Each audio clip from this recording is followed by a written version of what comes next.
Hey guys, this is your girl SolieSims and welcome back to my channel. If you're brand new, thank you so much for joining us today, and if you're a returning subscriber, thank you so much for coming back. Today we are building in Paralives again, and we are doing a dollhouse. It was not my intention to build a dollhouse. I just wanted to see how far we could push the game. It's not something extreme or anything of the sort. However, I did find that trying to place the floors originally to create the dollhouse effect was a little bit problematic, and what I had to do is, so before I say the solution to what it was, let me tell you what the problem was. I went up 4 stories on this build. However, every time I deleted one wall, it would completely remove the ceiling for the previous floor. So my workaround was to remove each of those walls as a half wall and then adjust it so that the floors are just a little bit thicker, but it worked in the end, and I'm just so happy about it. So each of the floors are I should start with the ground floor. The ground floor and the second floor both have 2 separations. The third floor has 3 separations, and then the top floor has this one big space, which is, I guess, technically the attic, but we wanted to just use it up as a full floor space. Anyway, we're moving into the ground floor. I'll tell you a little bit about that before I go on to tell you the rest of what it is that I did. So I decided that the downstairs area would be the kitchen and the dining room. It's not a functional build. I'll start off by saying that it's not functional. It was just a concept and I wanted to play it out. So it's not practical of where the stuff is placed. The right hand side is the dining room, and this is actually where we started, and I imagine that little hands are going in, playing around, etc. So I did not clutter anything up too much, but at the same time I wanted it to feel like it was actually a dining room, it was actually the kitchen, actually the bedroom, etc. So you can get a clear concept, rather a clear idea of what I was trying to do in each space.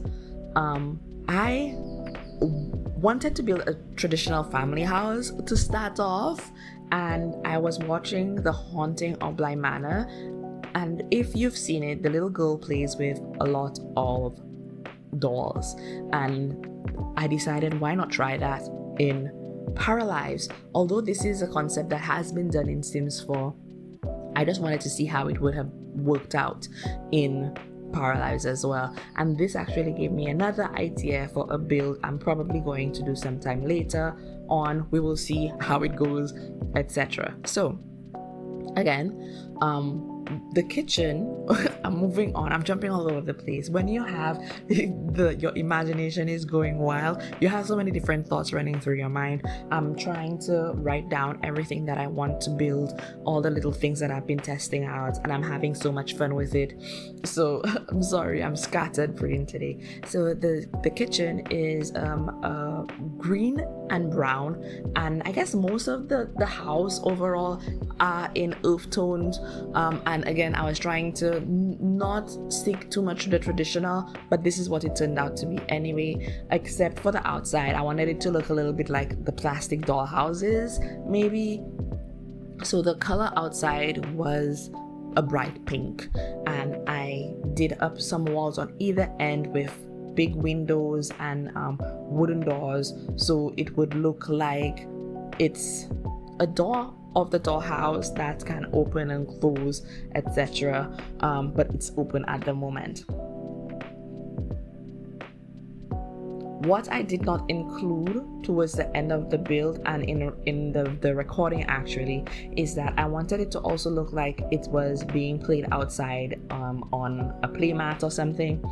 So I cleared off most of the grass. I placed down a huge rug, or rather a rug that I sized up, and I added things like a half cup of milk, coloring books, coloring pages with crayons, a teddy bear with a toy soldier, building blocks, a basket with toys, etc. So I played around with it.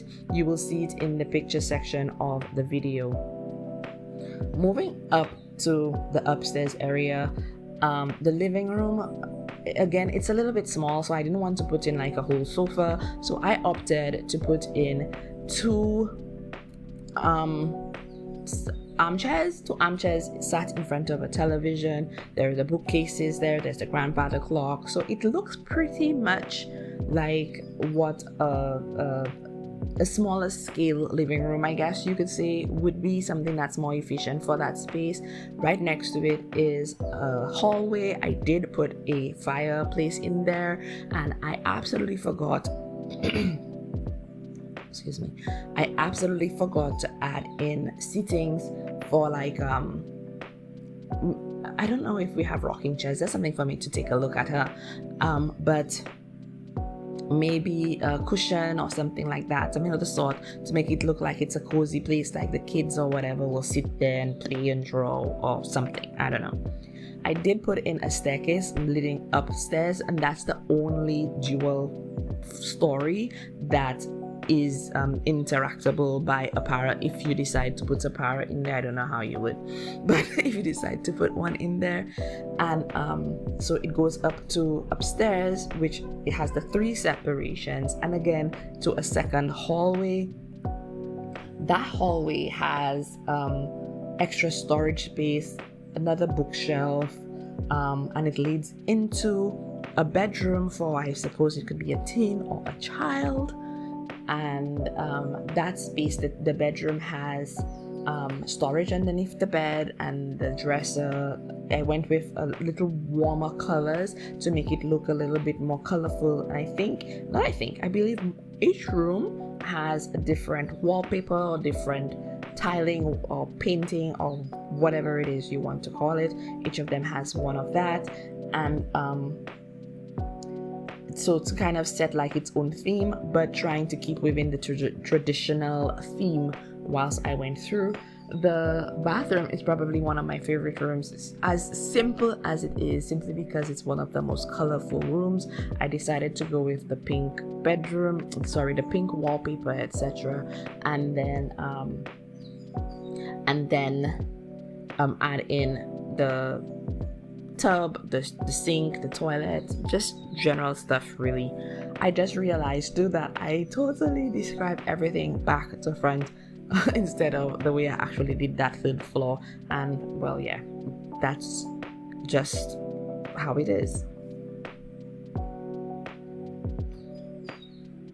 The top floor, which is the attic floor, is just a big bedroom, and we can probably say it's maybe a master bedroom.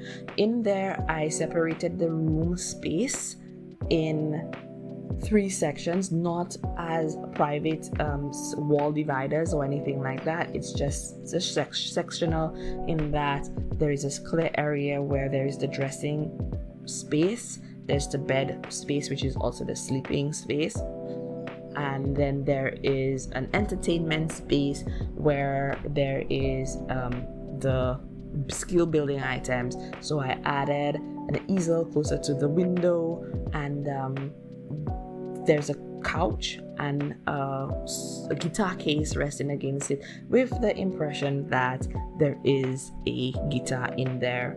So the little person or whoever it is playing with the dollhouse will have so many different little options that they can do.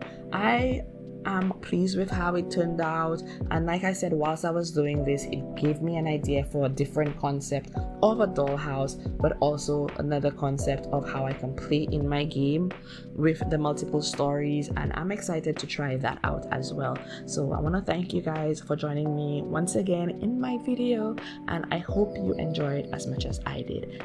Stick around for you to see how the yard, I would say the yard turned out. I did not put it on video, I completely forgot, but I do have it in the photos at the end of the video. So I'll see you again, guys, in my next one. Goodbye.